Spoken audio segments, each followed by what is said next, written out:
भारत माता की, भारत माता की, भारत माता की। నా తెలంగాణ కుటుంబ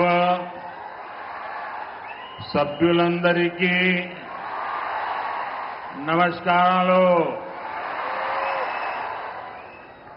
आप सभी विकास के इस उत्सव में इतनी बड़ी संख्या में आए हैं। हम सभी आपके बहुत बहुत आभारी हैं। अभी से कुछ देर पहले मैंने तेलंगाना और देश के विकास से जुड़ी हजारों करोड़ रुपए की विकास परियोजनाओं का लोकार्पण और शिलान्यास किया है।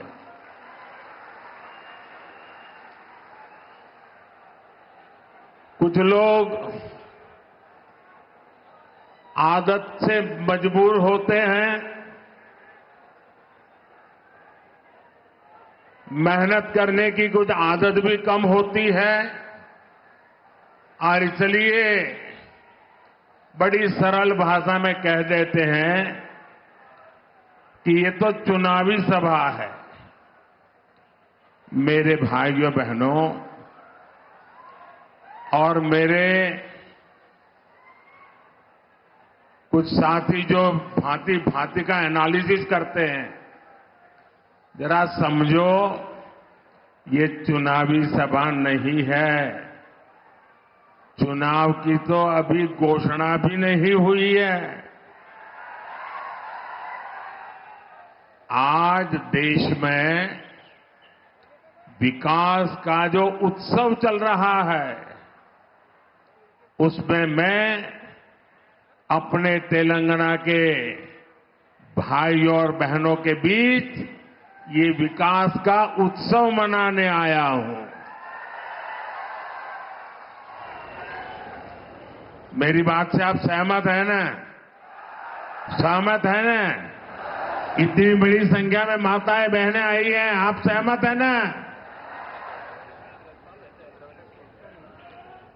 मैं हिंदी बोलूंगा तो चलेगा ना?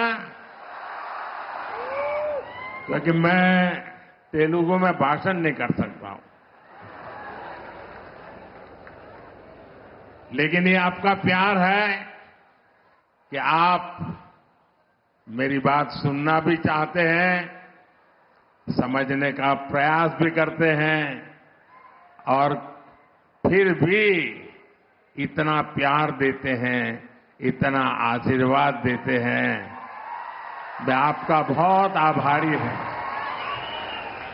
साथियों, बीजेपी की केंद्र सरकार किस स्पीड से और कितने बड़े स्केल से विकास उत्सव मना रही है, ये बताने के लिए मैं आपको और देश को, और ये जो बार बार चुनाव लिखते हैं ना, उनको खास मैं 15 दिन का हिसाब देता हूं। दे दूं आपको?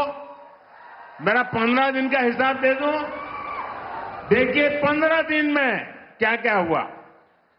15 दिन में 2 IIT, एक IIIT DM, 3 IIM और एक Indian institute of skills IIS, इसके कैंपस का लोकार्पण हुआ। 15 दिन में देश के अलग अलग राज्यों में 5 एम्स का लोकार्पण हुआ। 15 दिन में किसानों के लिए दुनिया की सबसे बड़ी स्टोरेज स्कीम शुरू हुई। 15 दिन में 18,000 कोऑपरेटिव्स के कंप्यूटराइजेशन के काम पर पूरा होने का लोकार्पण हुआ। 15 दिन में सिंदरी में देश के बड़े खाद कारखाने का लोकार्पण हुआ। 15 दिन में भारत के सबसे लंबे केबल आधारित ब्रिज का लोकार्पण हुआ है। 15 दिन में रेलवे से जुड़ी 2000 से अधिक परियोजनाओं का शिलान्यास और लोकार्पण हुआ। 15 दिन में ही ऑयल और गैस सेक्टर से जुड़े 1.5 लाख करोड़ रुपए से ज्यादा के प्रोजेक्ट देश को मिले हैं। 15 दिन में ही केजी बेसिन में फर्स्ट ऑयल का लोकार्पण हुआ है। वहां से निकले कच्चे तेल के पहले टैंकर को हरी झंडी दिखाई है। 15 दिन में ग्लोबल टेक्सटाइल इवेंट का उद्घाटन हुआ है। 15 दिन के ये काम आत्मनिर्भर भारत से विकसित भारत के निर्माण को और सशक्त कर रहे हैं। अब बताइए, ये विकास का उत्सव है कि नहीं है? ये लोगों के कल्याण का उत्सव है कि नहीं है? ये लोगों की भलाई का उत्सव है कि नहीं है?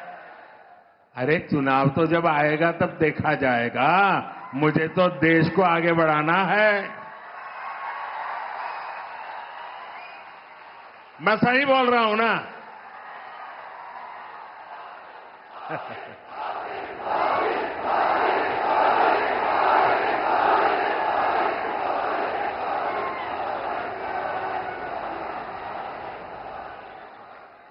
साथियों, कल भी मैंने, अब आप देखिए, ये चुनाव करते हैं, जरा देखिए, दिमाग खपाइए। कल भी मैंने दिन भर सभी मंत्री और भारत सरकार के सभी वरिष्ठ सचिव अधिकारी, यानी एक प्रकार से टॉप टीम, करीब 125 लोग, पूरा दिन भर उनके साथ बैठा और क्या किया? चुनाव की चर्चा नहीं की। वहां मैंने विकसित भारत निर्माण के लिए एक्शन प्लान पर एक एक मुद्दे की बारीकी से चर्चा की। विकसित भारत के एक्शन प्लान पर देश भर में 15 लाख लोग अब तक अपने सुझाव दे चुके हैं। 3,75,000 से ज्यादा स्टेक होल्डर्स अब तक इसमें सक्रिय रूप से जुड़े हैं। विकसित भारत के विजन को लेकर करीब 3,000 मीटिंग हो चुकी है। 3,000 मीटिंग। देश को विकसित बनाने के लिए दिन रात काम, करीब 1200 यूनिवर्सिटीज ने इसमें हिस्सा लिया है। बड़ी बात यह है कि इनमें अब तक करीब 11 लाख युवाओं ने हिस्सा लिया है, अपने मौलिक सुझाव दिए हैं, जो हमारे युवा विकसित भारत के सबसे बड़े निर्माता और सबसे बड़े लाभार्थी, ये हमारी बहुत बड़ी ताकत है। राष्ट्र के विकास के लिए भाजपा का यही कमिटमेंट है, जिसके कारण तेलंगाना के भी लोग पूरे जोश से कह रहे हैं। तेलंगाना के गांव से आवाज आ रही है। नौजवान भी बोल रहा है, बुजुर्ग भी बोल रहे हैं, महिलाएं भी बोल रही हैं, शहर वाले भी बोल रहे हैं, किसान भी बोल रहा है, मजदूर भी बोल रहा है। अब की बार 400 पार, अब की बार 4 వందలు తట్టాలి। బీజేపీకి ఓటు వేయాలి। साथियों, ये धरती रामजी गोंड और कोमाराम भीम जैसी महान विभूतियों की धरती है। आजादी के इतने दशकों तक तेलंगाना की इस धरती ने उन्होंने जो योगदान दिया, उस योगदान को कभी सम्मान नहीं दिया गया। 2014 के बाद बीजेपी की केंद्र में सरकार ने तेलंगाना के विकास को, आदिवासी समाज के सम्मान को इतना महत्व दिया। आप मुझे बताइए, क्या बीजेपी सरकार आने से पहले कोई कल्पना कर सकता था कि एक आदिवासी महिला देश की राष्ट्रपति बनेगी? कोई कल्पना कर सकता था? पहले कभी लगता था कि ऐसा हो सकता है? क्या कोई कल्पना कर सकता था कि भगवान बिरसा मुंडा के जन्मदिन को राष्ट्रीय पर्व के रूप में मनाया जाएगा? आदिवासियों के विकास के लिए देश में अलग मंत्रालय बनाने का काम बीजेपी सरकार ने ही किया था। आजादी की लड़ाई में जनजातीय समाज के योगदान को समर्पित म्यूजियम बनाए जा रहे हैं। ये काम भी केंद्र की बीजेपी सरकार ने शुरू किया है। हैदराबाद में जो म्यूजियम बन रहा है, हमने उसका नाम रामजी गोंड के नाम पर रखा है। साथियों, आदिवासी समाज को सम्मान मिले, ये परिवारवादी पार्टियों को बर्दाश्त नहीं हो सकता। हमने जनजातीय समाज के लिए जब भी फैसले किए, इन्होंने उन फैसलों का विरोध करने का कोई मौका नहीं छोड़ा है। साथियों, बीजेपी आदिवासी कल्याण को, आदिवासी गौरव को सर्वोच्च प्राथमिकता देते हुए काम कर रही है। आदिवासी समाज में भी जो लोग अति पिछड़े हैं, जो अब तक विकास से वंचित हैं, उनके लिए बीजेपी सरकार ने पीएम जनमन योजना शुरू की। इस योजना पर 24,000 करोड़ रुपए से ज्यादा खर्च किए जाएंगे। इसका लाभ हमारे तेलंगाना के भी चेंचू, कोलम, कोंडारेड्डी, थोटी, ऐसी छोटी छोटी जो आदिवासी समाज की जातियां हैं, दूर दूर है, ये इनके लिए लाभ मिलने वाला काम है। तेलंगाना को Sammakka Sarakka central tribal university स्थापित की जा रही है। साथियों, आज पूरे देश में मोदी की गारंटी, इसकी बहुत चर्चा है। यहां तेलंगाना के लोगों का सपना था कि टर्मरिक बोर्ड बने, था कि नहीं था? तेलंगाना के किसानों के लिए टर्मरिक बोर्ड अब एक सच्चाई बन चुका है कि नहीं चुका है? बन गया ना? मैंने कहा था कपास के किसानों की हर तरह से मदद करेंगे। बीजेपी सरकार ने कपास की एमएसपी में रिकॉर्ड वृद्धि की है। आज देश में 7 मेगा टेक्सटाइल पार्क बन रहे हैं। उनमें से एक मेगा पार्क तेलंगाना में बन रहा है। इसलिए लोग कहते हैं कि मोदी की गारंटी यानी गारंटी पूरी होने की गारंटी। మోదీ గ్యారంటీ అంటే గ్యారంటీగా పూర్తి అయ్యే గ్యారంటీ। साथियों, तेलंगाना के लोग ये जान चुके हैं कि परिवारवादी पार्टियों के चेहरे अलग हो सकते हैं, लेकिन चरित्र एक ही होता है।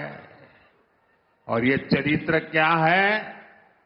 दो पक्की चीजें हैं उनके चरित्र में, एक झूठ, दूसरा लूट। तेलंगाना में जैसे टीआरएस के बीआरएस बनने से कुछ नहीं बदला था, वैसे ही बीआरएस की जगह कांग्रेस से आने से कुछ नहीं बनने वाला, क्योंकि एक ही चट्टे बट्टे के लोग हैं ये। बीआरएस ने अपनी सरकार में कालेश्वरम प्रोजेक्ट जैसे घोटाले किए। कांग्रेस की सरकार उस पर कार्रवाई करने के बजाय फाइलों को दबाकर बैठ गई। तुम भी भले हम भी भले, तुमने खाया मैं खाऊंगा, यही करते हैं। साथियों, भ्रष्टाचार, परिवारवाद और तुष्टीकरण में आकंठ डूबे इंडी गठबंधन के नेता बौखलाते जा रहे हैं। अब इन्होंने 2024 के चुनाव का अपना असली घोषणा पत्र निकाला है। मैं इनके परिवारवाद पर सवाल उठाता हूं तो इन लोगों ने बोलना शुरू कर दिया है कि मोदी का कोई परिवार नहीं है। अब तो कल ये कह देंगे कि तुम कभी जेल में तुझे सजा नहीं हुई इसलिए तुम राजनीति में नहीं आ सकते, ये भी कह देंगे। तेलंगाना के मेरे भाइयों बहनों, मेरा जीवन खुली किताब जैसा है।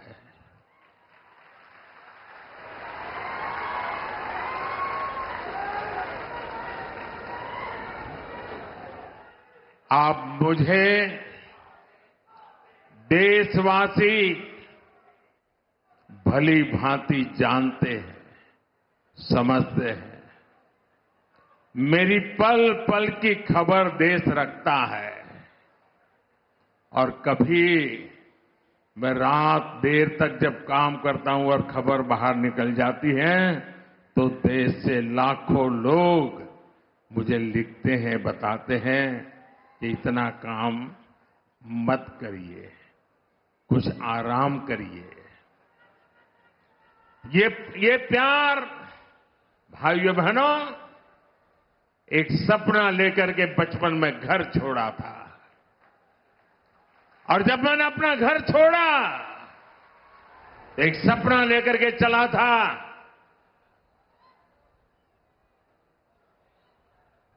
कि मैं देशवासियों के लिए जीऊंगा।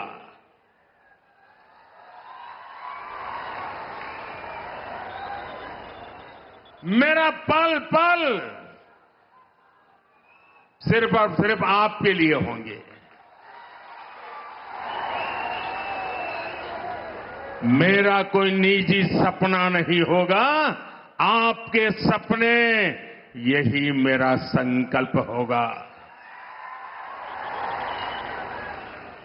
और जिंदगी खपा दूंगा तो आपके सपनों को पूरा करने के लिए, आपके बच्चों के भविष्य को उज्जवल बनाने के लिए। और इसलिए देश के कोटि कोटि लोग मुझे अपना मानते हैं, अपने परिवार के सदस्य की तरह मुझे प्यार करते हैं। और इसलिए मैं कहता हूं 140 करोड़ देशवासी यही मेरा परिवार है। ये नौजवान यही मेरा परिवार है। आज देश की करोड़ों बेटियां, माताएं, बहनें यही मोदी का परिवार है। आज देश का हर गरीब ये मेरे परिवार है। आज देश के कोटि कोटि बच्चे, बुजुर्ग ये मोदी का परिवार है। जिसका कोई नहीं है वो भी मोदी के हैं और मोदी उनका है। मेरा भारत, मेरा परिवार,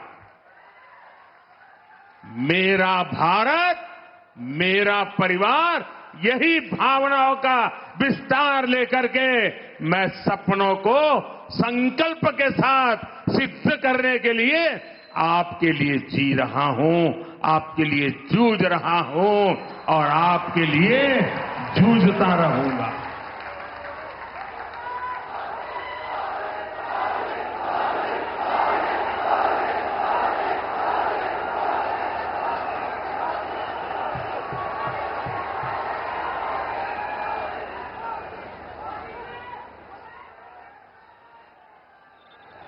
इसलिए आज पूरा देश एक सुर में कह रहा है, मैं हूं मोदी का परिवार, मैं हूं मोदी का परिवार, नेने मोदी कुटुंबम। आप भी मेरे साथ बोलिए, मैं हूं मोदी का परिवार, मैं हूं, मैं हूं, मैं हूं, मैं हूं नेने मोदी कुटुंबम, नेने, नेने, नेने। साथियों, आखिर में मैं तेलंगाना के लोगों को, देश के अन्य लोगों का एक संदेश भी देना चाहता हूं और गर्व से भरे हुए लोगों को मैं कहना चाहता हूं, राम मंदिर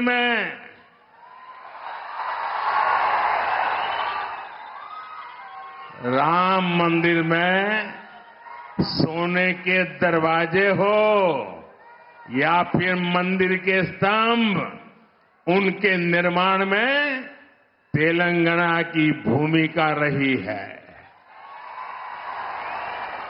और इसके लिए पूरा देश तेलंगाना के लोगों का आभार व्यक्त करता है। रामलला का आशीर्वाद पूरे तेलंगाना के लोगों पर है। हम विकसित भारत, विकसित तेलंगाना का लक्ष्य जरूर हासिल करेंगे। भाइयों बहनों, मैं आपसे यही आग्रह करता हूं कि 2047 25 साल हमारे पास है। इतनी मेहनत करनी है, इतनी मेहनत करनी है, देश को दुनिया के समृद्ध देशों की बराबरी में ला करके खड़ा रखना। हमारे मां बाप को तो मुसीबतों में जिंदगी गुजारनी पड़ी, लेकिन अपने बच्चों को मुसीबत में जीने के लिए मजबूर नहीं करेंगे। और इसलिए तेलंगाना, मुझे आपका आशीर्वाद चाहिए, मुझे आपका अपार प्रेम चाहिए। मैं आपका प्यार का भूखा हूं और एक सेवक के नाते आपको समर्पित हूं। मेरे साथ बोलिए, भारत माता की, दोनों मुट्ठी बंद करके पूरी ताकत से बोलिए, भारत माता की, भारत माता की, भारत माता की, भारत माता की। बहुत बहुत धन्यवाद।